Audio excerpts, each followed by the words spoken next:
Isaías capítulo 33, versículo 10 ao capítulo 36, versículo 22. O Senhor, no entanto, diz: Agora me levantarei, agora mostrarei meu poder e minha força. Vocês só produzem capim seco e palha. Seu sopro se transforma em fogo e os consumirá. Seu povo será completamente queimado, como espinheiros cortados e lançados no fogo. Prestem atenção ao que fiz, nações distantes. Vocês que estão próximas reconheçam o meu poder. Os pecadores em Sião tremem de medo. O terror se apodera dos ímpios. Quem pode conviver com esse fogo consumidor? Quem pode sobreviver a essas chamas devoradoras? Os que são justos e íntegros, que não lucram por meios desonestos, que se mantêm afastados de subornos, que não dão ouvidos aos que tramam assassinatos, que fecham os olhos para toda tentação de fazer o mal. Esses habitarão nas alturas. As rochas dos montes serão sua fortaleza. Terão provisão de alimento e não lhes faltará água. Seus olhos verão o rei em todo o seu esplendor. Verão uma terra que se estende para longe. Vocês se lembrarão deste tempo de terror e perguntarão: onde estão os oficiais que contaram nossas torres? Onde estão os que registraram o despojo tirado de nossa cidade derrotada? Vocês não verão mais esse povo arrogante, que fala uma língua estranha e desconhecida. Em vez disso, verão Sião, lugar de festas sagradas. Verão Jerusalém, cidade tranquila e segura.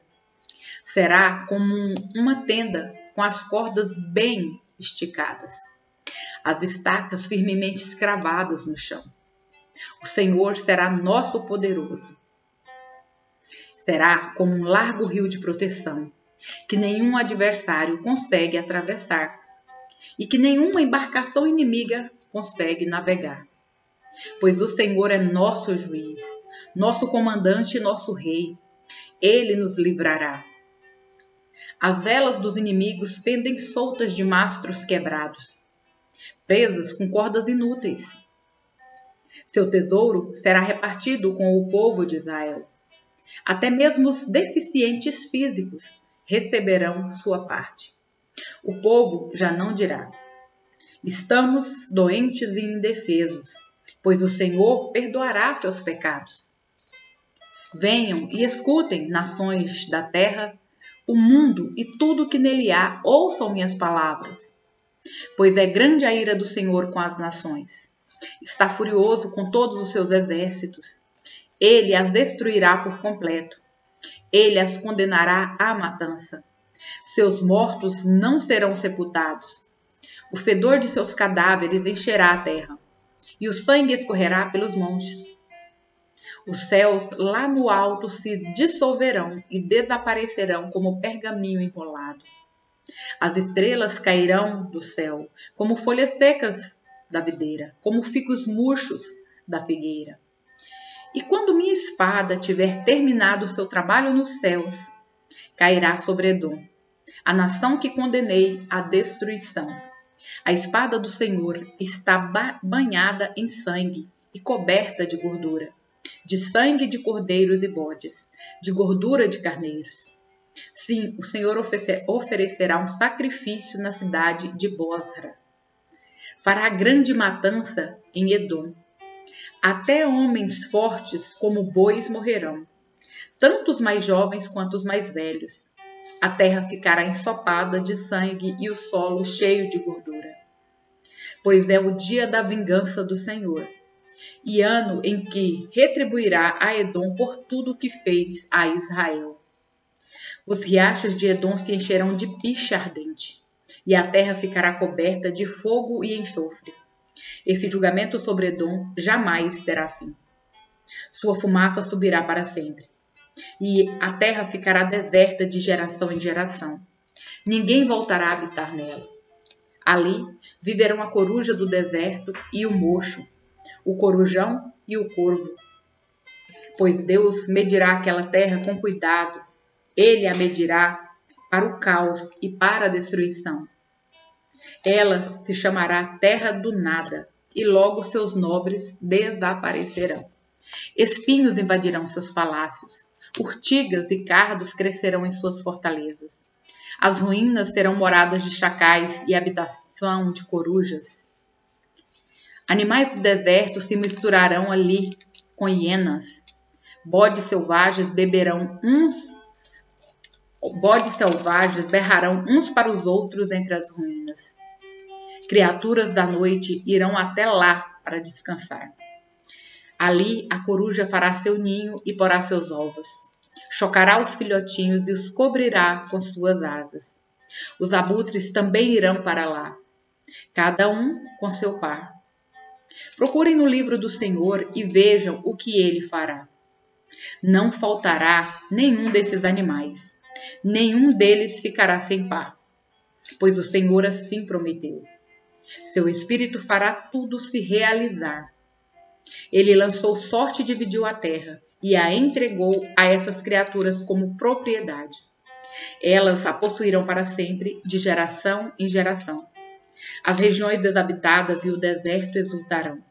A terra desolada se alegrará e florescerá como o açafrão. Haverá muitas flores, cânticos e alegria. Os desertos se tornarão verdes como os montes do Líbano, belos como o Monte Carmelo e a planície de Saron.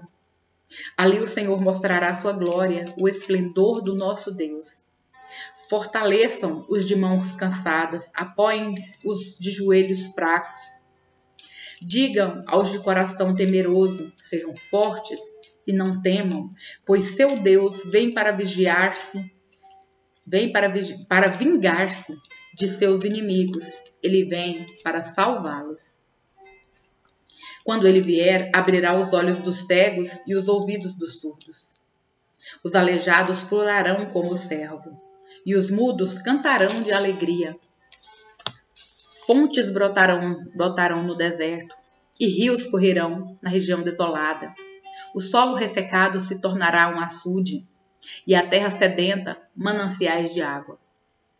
O capim, a cana e o junco florescerão onde antes viviam os chacais do deserto. Um caminho largo atravessará a terra antes desabitada, e será chamado caminho de santidade. E os impuros jamais passarão por ele. Será somente para os que andam nos caminhos de Deus. Os tolos jamais andarão por ele. Ao longo desse trajeto, leões não ficarão à espreita, nem qualquer outro animal feroz. Não haverá nenhum perigo. Somente os redimidos andarão por ele. Os que foram resgatados pelo Senhor voltarão, entrarão cantando em Sião, coroados com alegria sem fim. A tristeza e o lamento desaparecerão, e eles ficarão cheios de alegria e felicidade. No 14º ano do reinado de Ezequias, Senaqueribe, rei da Síria, atacou as cidades fortificadas de Judá e as conquistou. Então o rei da Síria enviou de Laquis, seu comandante em chefe, junto com um grande exército para confrontarem o rei Ezequias em Jerusalém. Os assírios se posicionaram ao lado do arqueduto que abastece o tanque superior, perto do caminho para o campo onde se lava roupa. Eles são os oficiais que saíram ao encontro deles.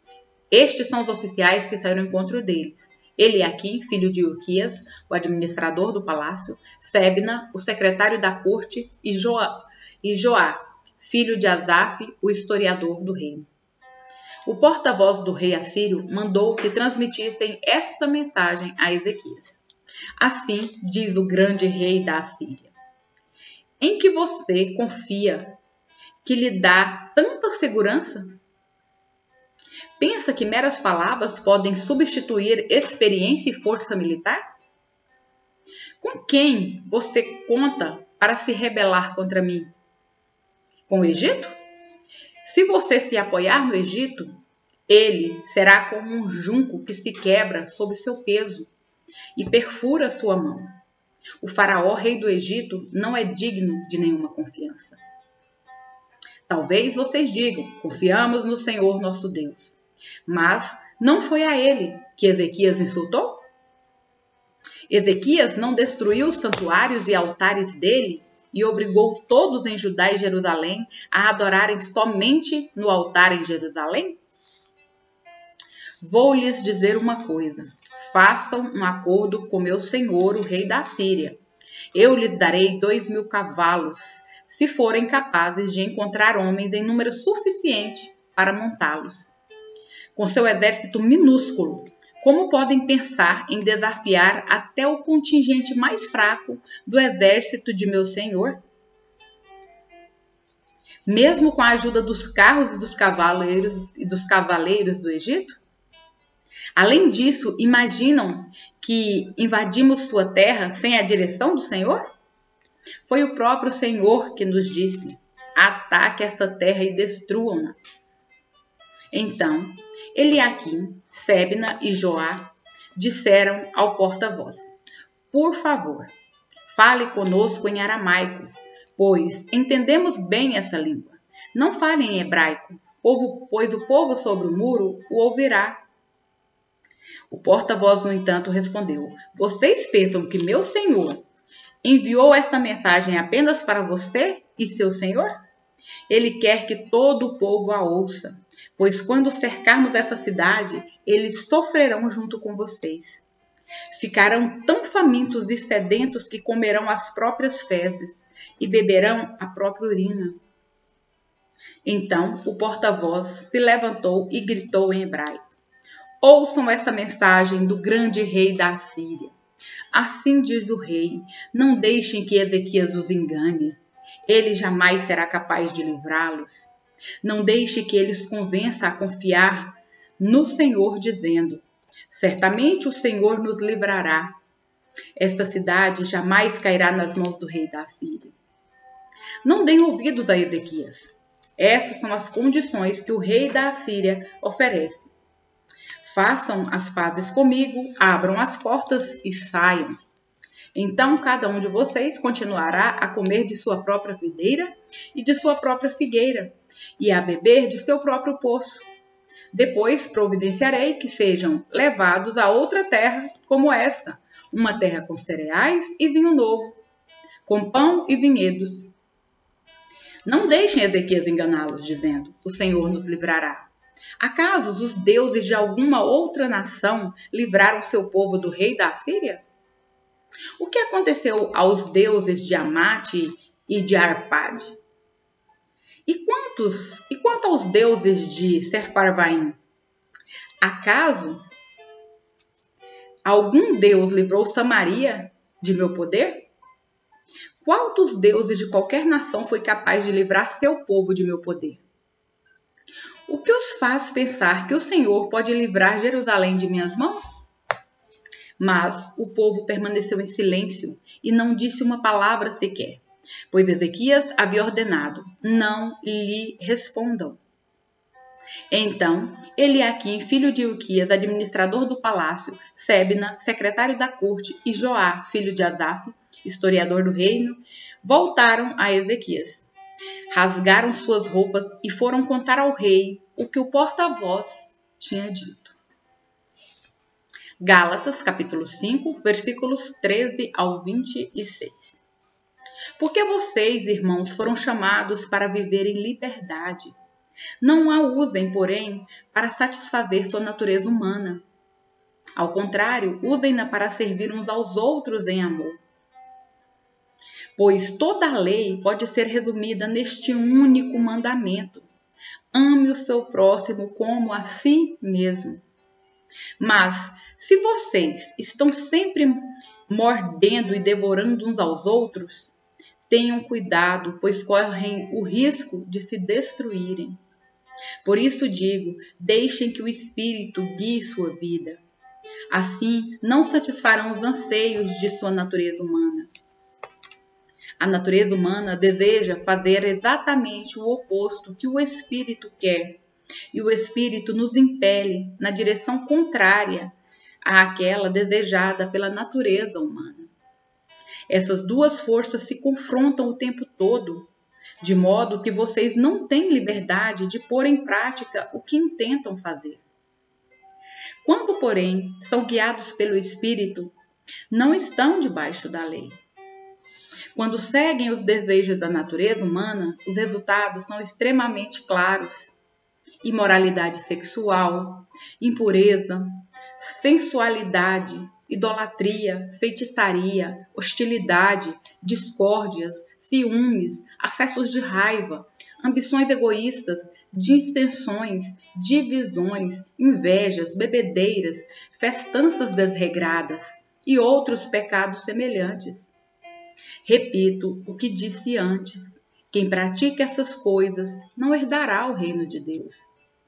Mas o Espírito produz este fruto: amor, alegria, paz, paciência, amabilidade, bondade, fidelidade, mansidão e domínio próprio. Não há lei contra essas coisas. Aqueles que pertencem a Cristo Jesus crucificaram as paixões e os desejos de sua natureza humana. Uma vez que vivemos pelo Espírito, sigamos a direção do Espírito em todas as áreas de nossa vida. Não nos tornemos orgulhosos, provocando e invejando uns aos outros. Salmos, capítulo 64, versículos 1 ao 10. Ó Deus, ouve minha queixa, protege-me das ameaças de meus inimigos, esconde-me das tramas dessa multidão perversa, do tumulto dos que praticam o mal. Eles afiam a língua como espada e apontam palavras amargas como flechas. De emboscadas atiram nos inocentes, atacam de repente, sem medo algum, animam uns aos outros a fazer o mal e planejam como preparar armadilhas em segredo.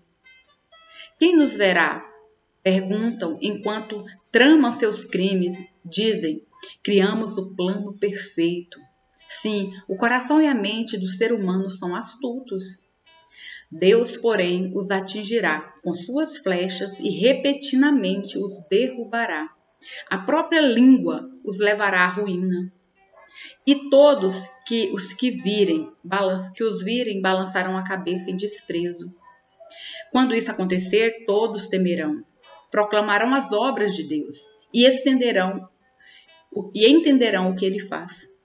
Os justos se alegrarão no Senhor e nele encontrarão refúgio. E os que têm coração íntegro o louvarão. Provérbios, capítulo 23, versículo 23. Adquira a verdade e não a venda. Obtenha sabedoria, instrução e discernimento.